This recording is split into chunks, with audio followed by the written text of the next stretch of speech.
At 5:40 in the morning on October 7, 1941, west of Vyazma, a German tank crew was trying to move a machine that no longer wanted to be part of the war. The engine coughed once. Then again. A short burst of black smoke pushed out into the cold air and hung there, low and dirty, as if even the smoke was too tired to rise. Inside the tank, the crew listened to the starter strain. Metal scraped. Tracks pulled. The hull trembled under them. For a second, the driver thought the vehicle might break free. It did not. The tracks turned beneath the armor, but the tank stayed where it was, sunk deep into a road that had stopped being a road sometime during the night. Mud had climbed over the track guards and packed itself around the wheels. It was not water. It was not soil. It was something heavier than both. A cold brown grip that pulled back every time the crew tried to push forward. A mechanic knelt beside the tank with his coat dark from rain and oil. His gloves were soaked through. His hands had gone stiff. Nearby, a truck sat at an angle with one rear wheel buried almost to the axle. Behind it, another truck. Behind that, another. A whole column. Silent except for engines revving uselessly and men shouting into the gray morning. Somewhere ahead, Moscow was still the objective. On paper, the route remained clear. In the field, the route had disappeared. A radio operator leaned toward his headset and tried to catch a message through static. The order was simple. Keep moving. Maintain pressure. The enemy was retreating. The capital was within reach. But outside the steel hull, the war had become smaller than strategy. It had become a shovel striking mud. A tow cable snapping under strain. A driver wiping rain from his eyes with a sleeve already black with grease. A soldier standing beside a supply truck, staring at the road as if it had betrayed him personally. The danger was not dramatic at first. No Soviet artillery shell landed beside them. No tank appeared through the mist. No rifleman fired from the trees. That was what made it worse. The men knew how to fear gunfire. They knew the sound of incoming shells, the hard whistle before impact, the way bodies reacted before minds could think. But this was different. This was delay. Quiet, spreading, humiliating delay. An army built to move was being forced to wait. And waiting on the Eastern Front was never neutral. Every minute burned fuel. Every hour gave Soviet units time to regroup. Every stalled truck held back ammunition, food, spare parts, blankets, medical supplies, radio batteries. Every stuck gun meant infantry would reach the next position without the support promised to them. Every wounded man behind the line had to wait longer for a vehicle that might never arrive. The Germans had entered the Soviet Union believing speed could solve distance. They believed deep armored thrusts could tear open the front, surround Soviet armies, and collapse resistance before the full size of the country could matter. For a while it seemed true. Then the rain came, and the earth began to answer. The crew tried again. The engine roared louder this time, a harsh metallic growl that shook the armor plates. Mud sprayed backward. One man stepped away too late and cursed as it struck his coat and face. The tank lurched half a meter, maybe less. Then it stopped. The sound that followed was not explosion. It was worse in its own way. Silence. Not complete silence. There were engines down the road, men swearing, horses breathing hard, rain tapping on helmets. But inside that moment there was a different kind of silence. The silence of men beginning to understand that courage did not matter if the road refused them. Orders did not matter if wheels could not turn. Maps did not matter if the land beneath the map had changed. A sergeant climbed down from the turret and looked toward the front. He could not see Moscow. He could barely see the next vehicle in the column. He did not say anything grand. He only looked at the mud, then at the mechanic, then at the cable. Again, he said. So they tried again. This was how armies began to slow down. Not all at once. Not in a single cinematic defeat. Not because one general made one fatal decision. One truck at a time. One road at a time. One morning when the engine still worked, the gun still worked, the crew was still alive, and the machine would not move. Germany had come east believing mud was an obstacle. What it had not understood was that, in the Soviet Union, an obstacle could become a weapon. And the first men to understand that were not the generals in headquarters. They were the men already standing knee-deep in it. The war Germany thought it was fighting. Before the mud, there had been confidence. Not foolish confidence at first. Not fantasy. Confidence built from proof.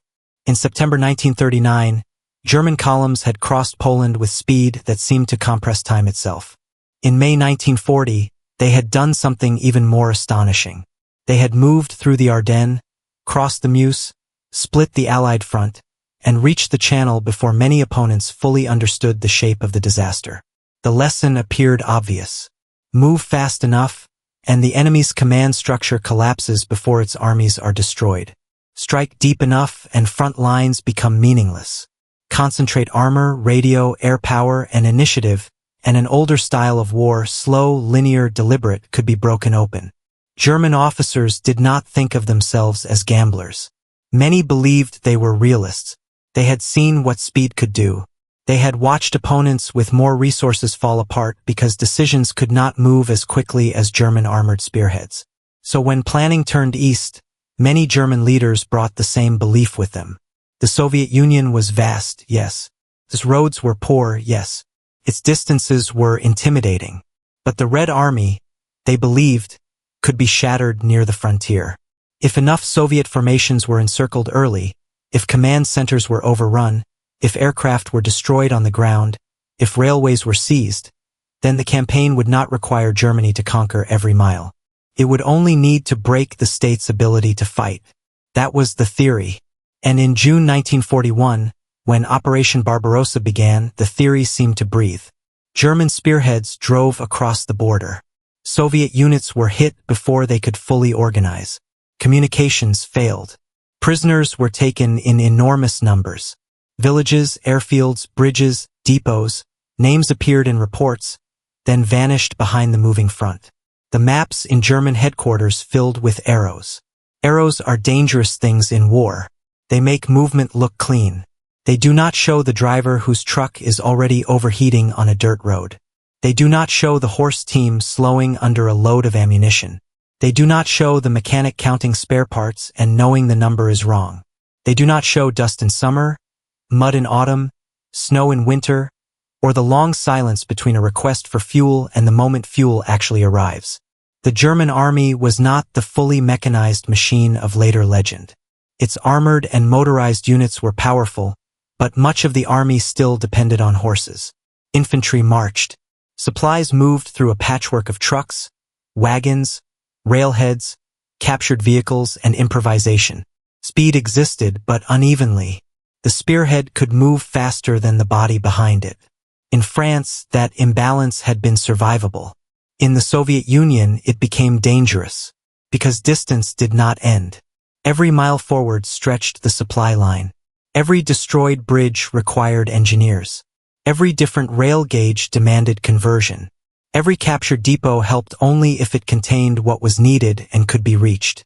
Every Soviet withdrawal pulled the Germans deeper into a country that did not behave like the maps they had studied. Still, for much of the summer, the belief survived. The German soldier at the front could see hardship, but he could also see victory. Soviet armies had been encircled. German aircraft still flew overhead. German tanks still advanced. The enemy suffered terribly. The war was brutal, but the direction seemed clear. Forward. That single word held the whole campaign together. Forward before the Soviets recovered. Forward before industry moved east. Forward before reserves arrived. Forward before the weather changed. Forward before the first signs of weakness became impossible to hide. But the Soviet Union was not only a military opponent. It was a space, a season, a road network, climate, a depth of retreat and resistance that did not fit neatly into German expectation. And beneath the grand movements, smaller facts were collecting. A truck that needed repair. A bridge that no longer existed. A road that vanished after rain. A horse that collapsed in harness. An infantry regiment waiting for artillery that had not arrived. A supply officer making promises he could not keep. These were not dramatic enough for propaganda. They did not look like turning points. but they were the small cracks through which reality entered the campaign. Germany believed it was fighting another war of speed. The Eastern Front was preparing to teach another lesson. Speed is not a weapon by itself. Speed needs roads. Speed needs fuel. Speed needs maintenance. Speed needs time to remain on its side. And by autumn, time was beginning to change sides. A map is not a road. On a staff map, a road has no smell. It is a line. Brown, black, sometimes red. It connects one point to another with clean military logic. Column begins here. It moves there. Fuel follows. Artillery follows. Infantry closes the gap. The timetable holds. But a road on the Eastern Front could be something else entirely. In dry weather, it might carry trucks and tanks well enough. Dust would rise behind the vehicles in long pale clouds. Men would cough through it. Engines would choke on it. But the column could move. Then rain came. The same track softened. Wheels cut into it. Tanks tore the surface open. Horses dragged wagons through the ruts, making them deeper. The first truck might pass. The 10th truck struggled. The 30th truck sank. Behind it, the road became a queue, then a blockage, then a problem no headquarters order could solve. A driver could look at the map and see that he was only a short distance from the next village.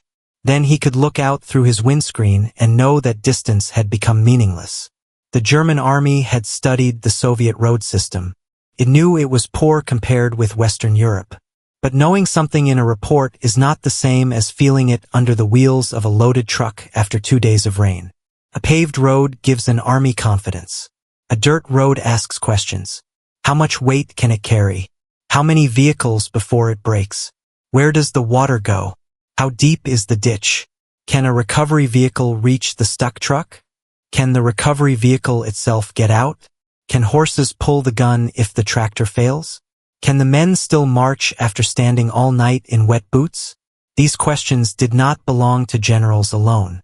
They belonged to drivers, mechanics, engineers, and ordinary soldiers. And often they were answered too late. The Soviet Union's railways created another problem. German logistics depended heavily on rail transport, but Soviet rail gauge differed from the German standard. Tracks had to be converted. Bridges had to be repaired. Railheads lagged behind the front. From those railheads, supplies still had to travel forward by road, and the farther the army advanced, the longer and weaker that final road journey became. The last miles were often the hardest. Fuel did not fight until it reached an engine. Ammunition did not matter until it reached a gun. Bread did not feed a soldier while sitting in a depot. A wounded man was not saved by the existence of a hospital if no vehicle could carry him there.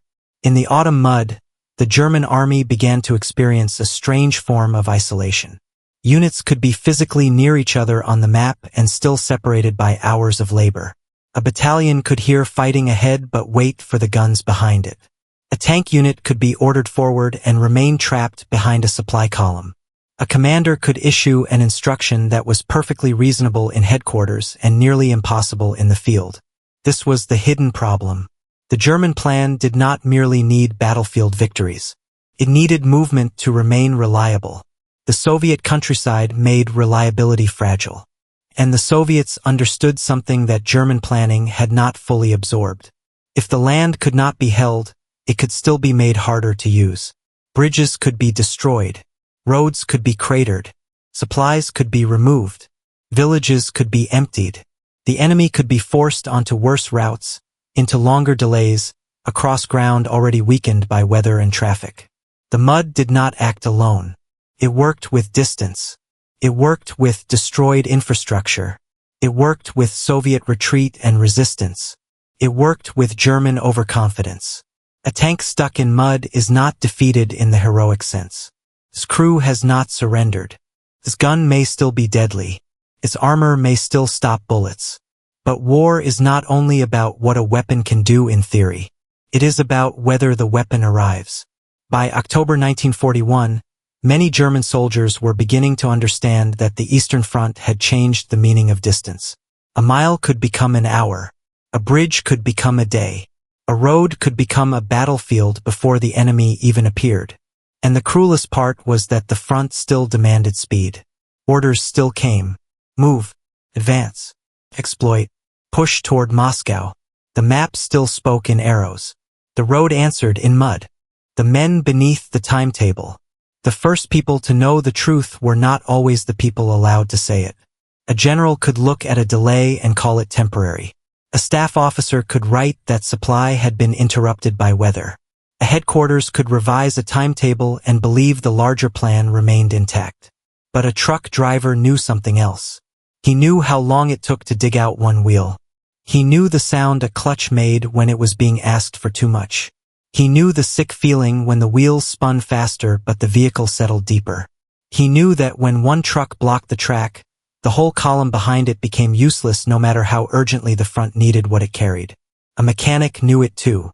He saw the war through broken parts. A cracked spring. A clogged filter.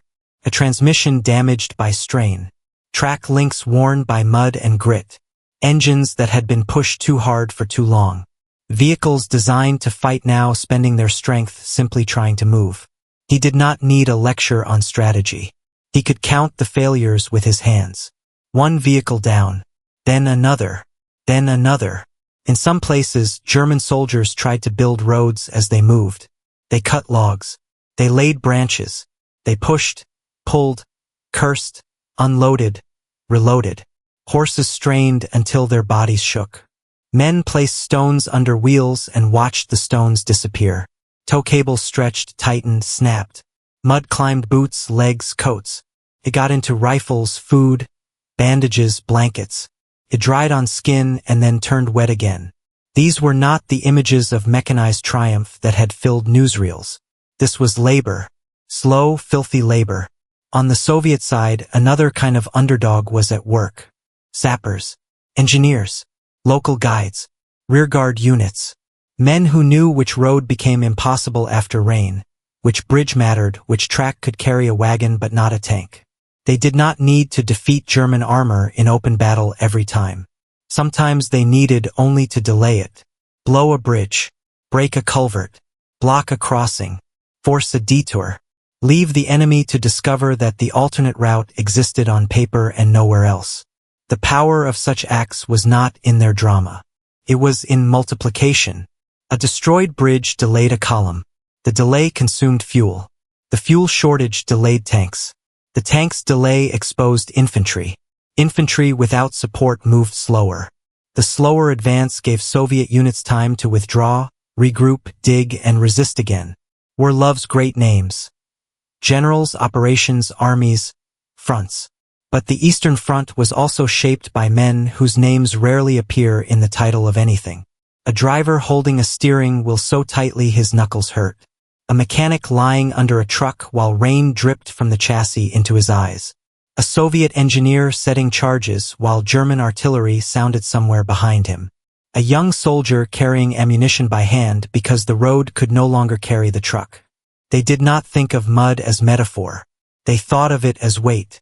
And for the Germans, that weight began to press against the entire campaign.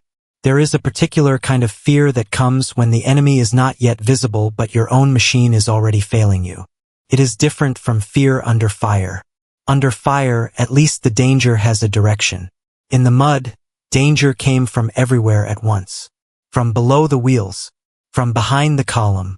From the empty fuel cans. From the radio messages becoming more urgent and less useful. A soldier could still believe in victory and feel the ground taking it away from him. That was the human center of the campaign's breakdown. Not one grand moment of realization, but thousands of small ones. Men who had been told that movement was life began to understand that movement could not be commanded into existence. The Soviet Union did not have to turn every soldier into a hero. It only had to make Germany pay for every mile. And the men beneath the timetable were the first to see the price. But headquarters still wanted momentum. Moscow still waited ahead. The encirclements at Vyazma and Bryansk seemed to prove that Germany could still win. The mud had not yet broken the illusion completely. For that, Germany needed one final push. Let the earth fight first. The Soviets did not invent the autumn mud. They did not summon the rain, and they did not command the seasons. But war is not only about creating conditions. Often, it is about understanding conditions faster than the enemy does. By the autumn of 1941, Soviet commanders had already paid a terrible price. Entire formations had been encircled. Cities had fallen. Millions of soldiers had been killed, wounded, or captured. The Red Army had been battered in ways that are difficult to reduce to numbers without losing the human meaning inside them. But the Soviet Union still existed. That fact mattered more than German planners had expected. Factories were moving east. Reserves were forming. Command structures were recovering under pressure. Moscow was preparing defenses. Civilians dug anti-tank ditches, built barricades, and worked in cold mud under the knowledge that the front was coming closer. The Soviet strategy did not require romance. It required survival. If ground had to be lost, it could still be made costly. If bridges could not be held, they could be destroyed. If roads could not be defended permanently, they could be damaged. If the Germans depended on speed, then every delay became valuable. This was the idea Germany struggled to accept. The land itself could become part of the defensive system. Not in a mystical way, in a practical one. A crater in a road did not win a battle by itself. A blown bridge did not save Moscow alone. Rain did not replace rifles, artillery, tanks, discipline, or sacrifice. But when these things worked together, Soviet resistance, destroyed infrastructure, distance, poor roads, overstretched logistics, and German urgency, mud became more than weather. It became a force multiplier. The German army needed clean sequences. Break through, exploit, encircle, resupply, move again. The Soviet defense increasingly turned those sequences into interruptions. A unit broke through but had to wait for fuel. Infantry advanced but lacked artillery. Artillery arrived late. Engineers were needed somewhere else. Trucks took detours that consumed more time and fuel than planned. Commanders revised orders based on positions already outdated by the time messages arrived. In such conditions, waiting became a weapon. That is difficult for an attacking army to accept. To the attacker, waiting feels like failure. To the defender, waiting can be survival. Every hour Moscow remained unconquered mattered. Every day allowed more trenches, more reserves, more guns, more coordination, more cold, more exhaustion. The Germans had counted on the Soviet state breaking before these delays could accumulate. It did not. That was the point Germany realized too late. The Soviet Union did not need the mud to win the campaign alone. It needed the mud to make German assumptions bleed. It needed the mud to stretch German lines until they became fragile. It needed the mud to slow the spearheads until the body of the army could not support them properly. It needed the mud to make German victories less decisive than they looked on the map. And it needed German commanders to keep believing just long enough that the problem was temporary. That belief was costly, because if a commander thinks the mud is temporary, he waits for it to pass. If he understands it as a weapon, he changes how he fights. Germany was slow to change. The front kept demanding movement. The high command kept looking for decisive results. The promise of Moscow pulled everything forward. The capital was not merely a city. It was political symbol, railway hub, psychological prize. Taking it seemed to offer a way to give the campaign the ending that summer had failed to provide. So the Germans pushed on. Through roads breaking under them. Through supply lines lengthening behind them. Through rain, exhaustion, and warning signs that were becoming impossible to ignore. The next phase would be called Operation Typhoon. The name suggested violence from above. But the force that met it first came from below. Operation Typhoon meets the mud. Operation Typhoon began on October 2, 1941. It was meant to be the decisive blow against Moscow. German confidence had not vanished. There were reasons for it. Army Group Center still possessed powerful formations. The Red Army had suffered catastrophic losses. German commanders believed a final encirclement and rapid advance could break the road to the Soviet capital open before winter fully arrived. At first, the operation seemed to confirm that belief. The German attacks tore into Soviet defenses. Around Vyazma and Bryansk, large Soviet forces were trapped. Reports spoke of encirclements, prisoners, enemy formations destroyed or scattered. Once again, the map filled with arrows. Once again, German operational skill produced results that looked enormous. But battlefield success and campaign success are not always the same thing. The encirclements cost time. The roads worsened. Rain turned movement into labor. German units advancing beyond the encirclement zones found that victory behind them did not automatically clear the path ahead. The front had become a system of delays. Soviet forces fought, withdrew, reappeared, blocked roads, defended towns, and forced the Germans to spend time they did not have. A tank unit could win a local fight and still wait for fuel.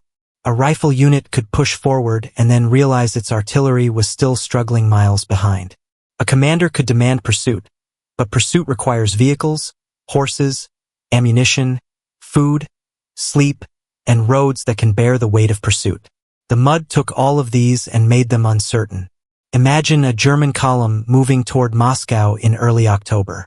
At the front, reconnaissance vehicles search for passable routes.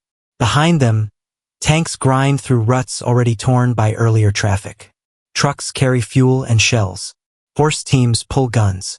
Infantry move beside the road because the road itself is crowded with stalled machines. Then one truck sinks. It is not a major event at first. Men shout. A tow cable is brought forward. The vehicle behind it stops. The next one stops. Drivers climb out, boots sinking. Someone unloads crates to reduce weight. Someone tries to guide another truck around the blockage, only for that vehicle to slip toward the ditch. Minutes pass. Then an hour. Then the column behind them stretches out into the rain, each vehicle holding supplies that are needed somewhere ahead by men who do not know why they are waiting. This is how Typhoon lost force. Not because the German army suddenly forgot how to fight.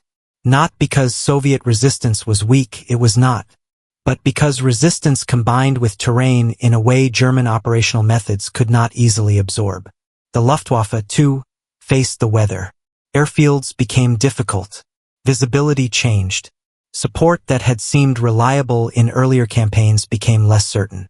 Aircraft could not solve a road network collapsing under mud. Bombs could break a defense, but they could not deliver bread to infantry or fuel to an engine. The closer Germany pushed toward Moscow, the more every weakness mattered. A machine can run with minor damage for a while. Then the damage spreads. Heat, strain, friction, delay. One system affects another. In an army, logistics is that hidden machinery. When it begins to fail, the front may still look strong for a time. Men still carry rifles. Tanks still fire. Commanders still issue orders. But underneath, coherence is thinning. At Moscow, time was everything. Every German delay gave the Soviets another hour to prepare. Another unit to move. Another trench to dig. Another gun to position. Another train to arrive. Another command decision to take shape. The Germans were still dangerous. They were still killing, advancing, encircling. No honest account should pretend they were helpless. That is what makes the moment so important. They were not defeated because they could no longer fight. They were weakened because they could no longer fight at the speed their plan required. And a plan built around speed becomes a different plan when speed disappears. By mid-October, the ground was telling the truth more clearly than any report. Moscow was still ahead. But the road to Moscow was no longer simply a route. It was an opponent. When speed disappeared, there is a moment in some campaigns when the army continues forward, but the meaning of forward changes. The Germans were still moving in October 1941. That matters. They were not simply sitting helpless in the mud. They advanced, fought, captured ground, and threatened Moscow. Soviet soldiers continued to die in large numbers. German units remained tactically dangerous, often extremely so. But the movement no longer had the same shape. Earlier in the war, German speed had created shock. Units appeared where they were not expected. Defenders were surrounded before orders could adjust. Headquarters lost contact. Roads behind the front became traps.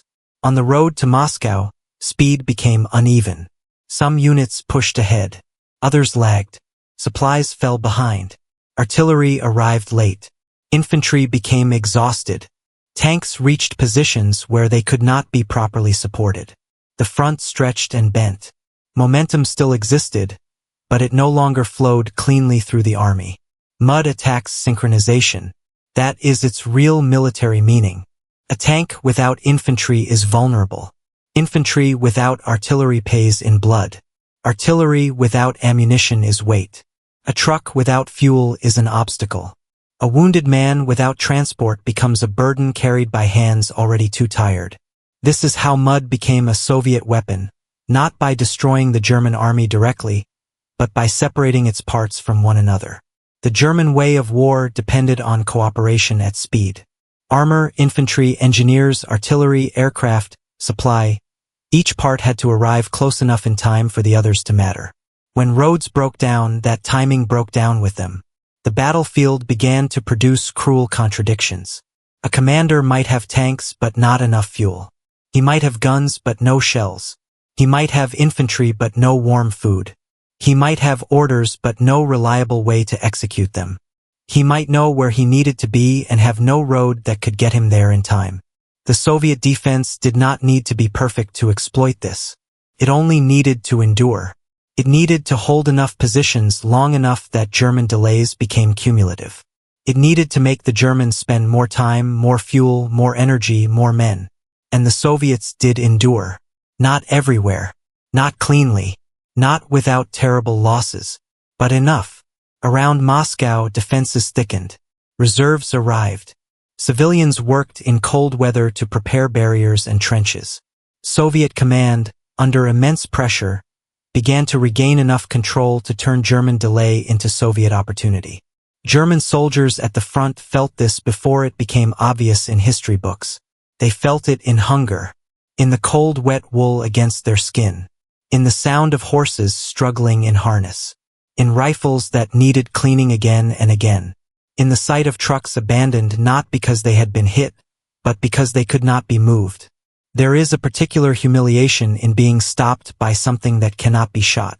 Soldiers can direct hatred toward an enemy trench, a gun position, a tank, a sniper, but mud offers no face.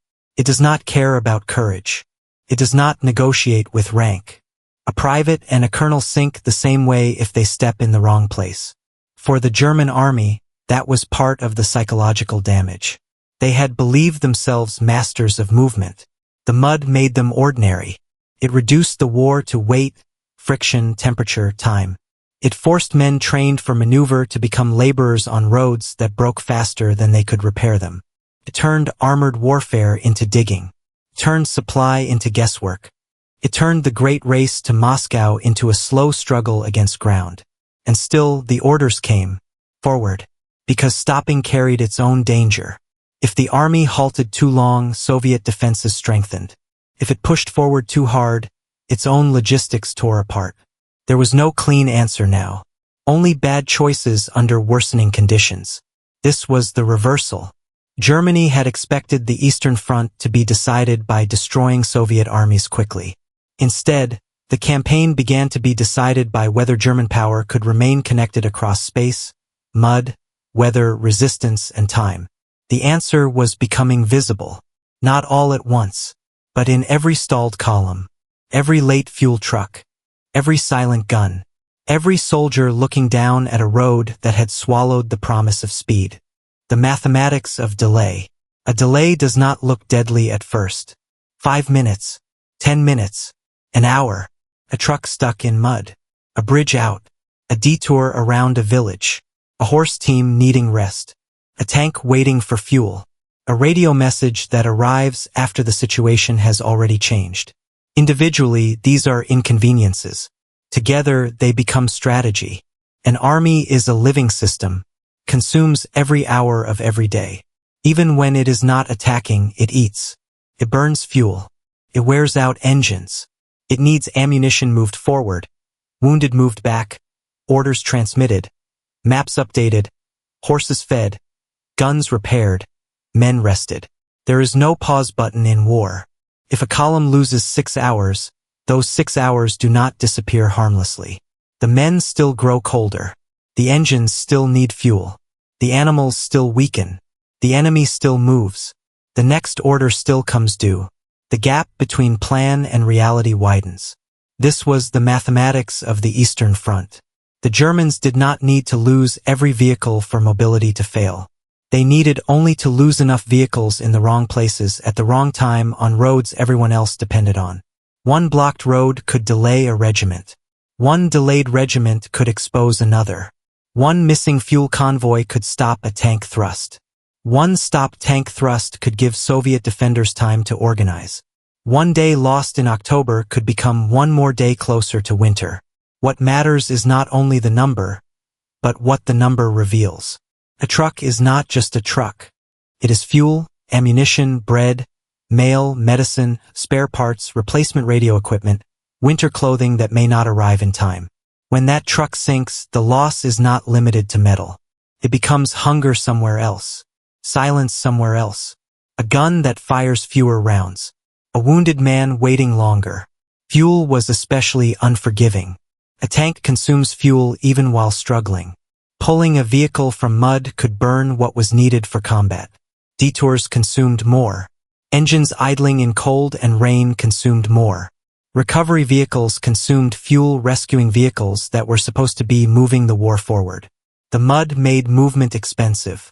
And Germany had entered the Soviet Union with assumptions that depended on movement being affordable. The same logic applied to men. A soldier marching through mud does not cover distance like a soldier on a firm road.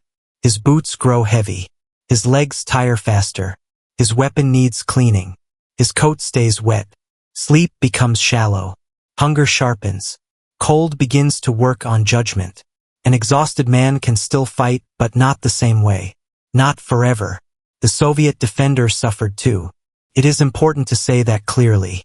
The mud did not spare Soviet soldiers. It filled their trenches, soaked their uniforms, slowed their movement, and made survival miserable. But strategically, the mud punished the side that required rapid offensive movement more severely. For the defender near Moscow, delay was not comfortable. It was useful. That difference mattered. Germany's problem was not that the mud made war impossible. War continued. The problem was that the mud made Germany's preferred kind of war harder to sustain. It forced the Wehrmacht to spend more effort for less movement. Less movement meant less shock. Less shock meant more Soviet recovery. More Soviet recovery meant harder fighting ahead. Harder fighting meant more supplies needed. More supplies needed meant greater pressure on the roads. The loop tightened. This is why mud could function like a weapon without firing a shot. It created compound damage. Every small delay made the next delay more dangerous. Every road problem became a supply problem. Every supply problem became a combat problem. Every combat problem became a time problem. And time, by late 1941, was becoming the one resource Germany could not manufacture. Some German commanders understood pieces of this. Many frontline soldiers understood it in their bones. But armies do not change direction easily once a major campaign is underway. Pride, pressure, ideology, ambition, and fear all push in the same direction. Toward the objective. Toward Moscow. Toward the belief that one more effort might restore the old rhythm. But the old rhythm was gone. The mud had broken it. And what came next would show the cost not in maps or numbers but in bodies. The war beneath the boots. The mud did not care which uniform a man wore. It took German boots and Soviet boots alike. It filled trenches. It soaked blankets.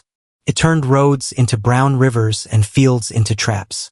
It clung to rifle stocks, machine gun tripods, medical bags, bread sacks, wheels, hooves, and hands. For the soldiers, grand strategy often arrived as discomfort. A man did not experience logistical overstretch as a concept. He experienced it as no hot food, no dry socks, no ammunition when he expected it, no transport for the wounded, no answer on the radio except static. German infantrymen on the road to Moscow had already marched and fought for months. They had seen villages burn, prisoners taken, comrades killed, Soviet resistance collapse in one place and reappear in another. By autumn, many were tired in a way sleep could not repair. Mud made tired men older. Changed posture. Shoulders bent forward. Steps shortened. Tempers thinned. A rifle felt heavier after hours of pulling one foot free after another. The cold found places under the coat. Smoke from damp fires stung the eyes. Men ate when food arrived, and when it did not, they waited. For the wounded, mud could be the difference between life and death. A man hit by shell fragments might survive the wound if evacuated quickly. But evacuation required stretcher bearers, roads, vehicles, time. If vehicles could not pass, men carried men. If men were exhausted, the carrying slowed. If the road was under fire, it stopped. A wound that was survivable in one campaign could become fatal in another simply because the distance to help had become too long. Medical officers faced choices no one should have to make. Who could wait? Who could be moved? Who would die if the vehicle got stuck? War often hides its cruelty in logistics. On the Soviet side, the suffering was immense as well. Soldiers dug in with inadequate rest. Civilians around Moscow labored on defenses, sometimes with tools better suited to farms than fortifications. Trenches filled with cold water. Clothing stayed wet. Artillery shook the ground. German aircraft appeared when weather allowed. Rumors moved faster than official news. But for the defender, suffering could still be converted into time. A Soviet rifleman in a cold trench did not need to march all the way to Berlin in October 1941. He needed to hold long enough, delay long enough, survive long enough for reserves, orders, guns, and winter to alter the balance. This does not make the suffering noble in a simple way. It makes it useful. And that is one of the hardest truths of war. Misery can serve strategy. The same mud that exhausted Soviet soldiers also slowed the German attack. The same cold rain that filled Soviet trenches also trapped German trucks. The same road that made Soviet movement difficult made German pursuit worse.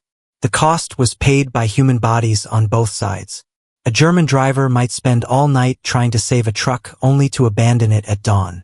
A Soviet sapper might destroy a bridge knowing German artillery would soon search the riverbank.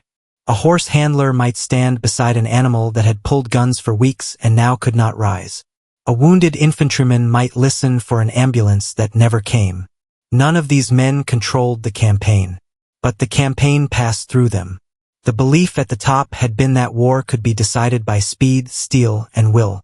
On the ground, war had become a struggle over whether ordinary bodies could endure the conditions created by that belief. Some could. Many could not. And as October gave way to November, the mud began to change again.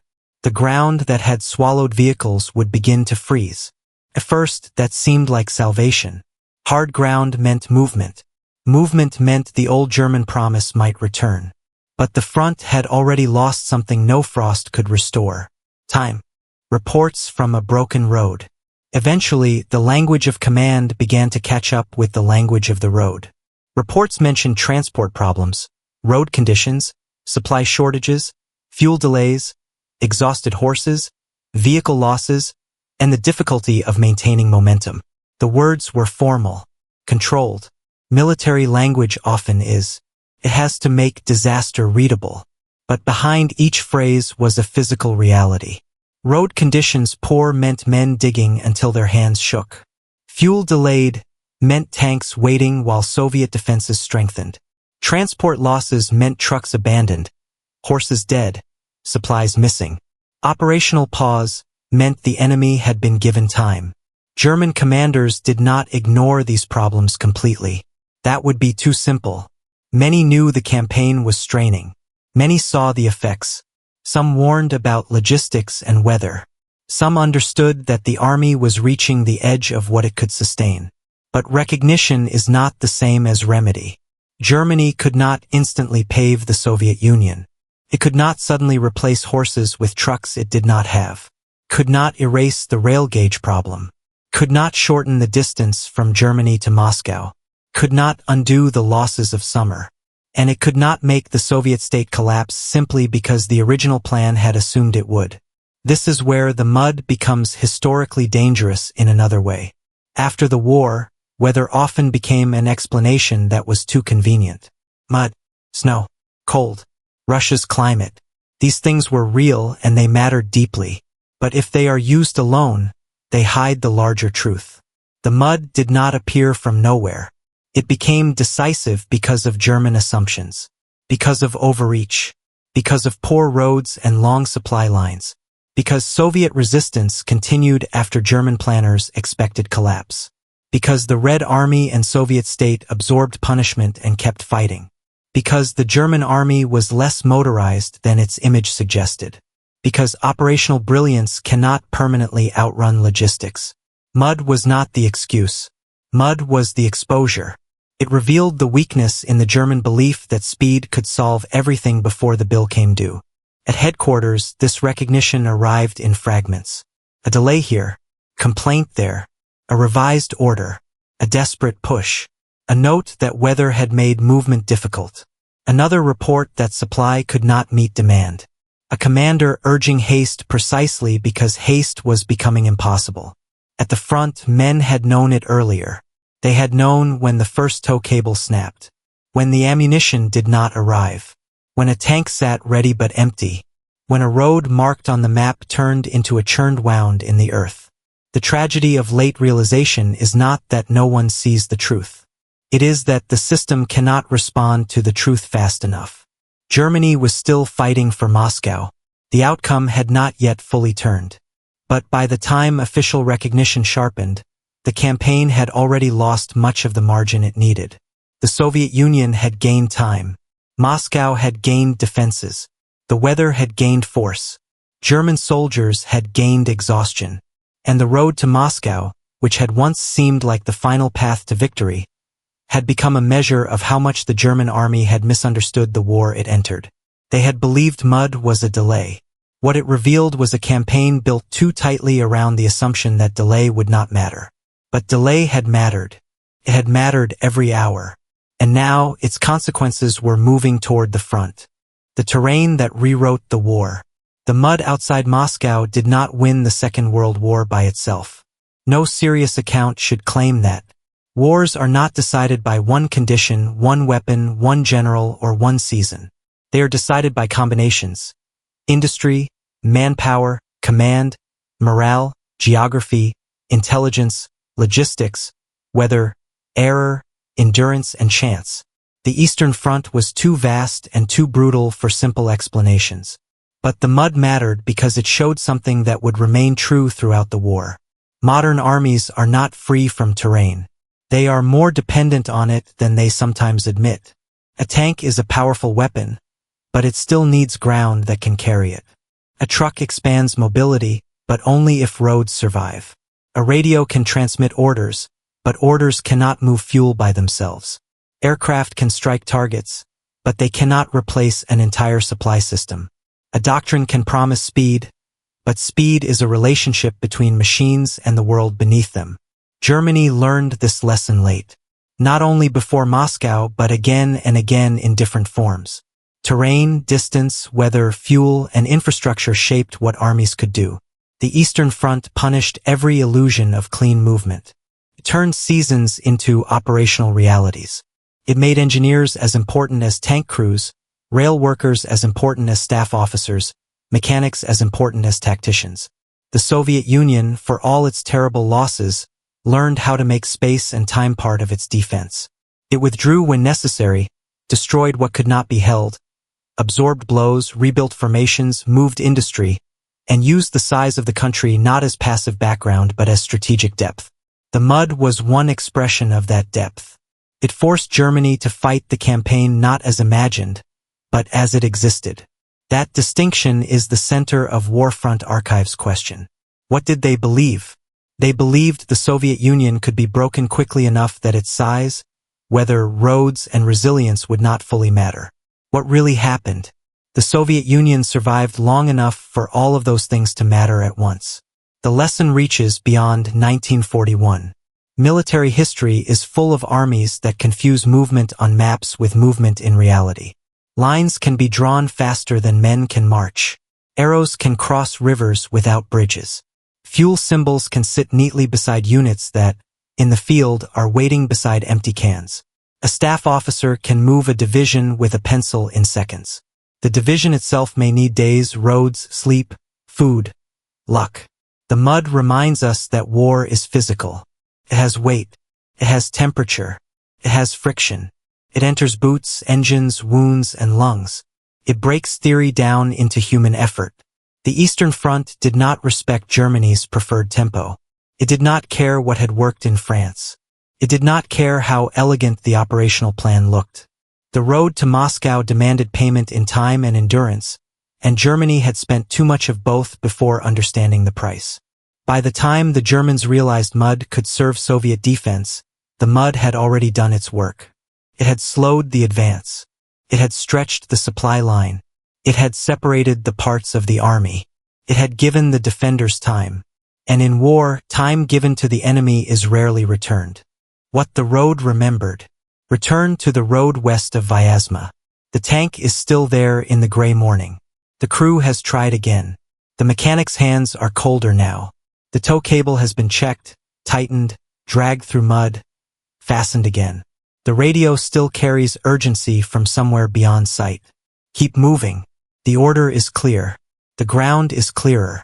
The engine turns. The tracks bite. Mud rises and falls away in heavy slabs.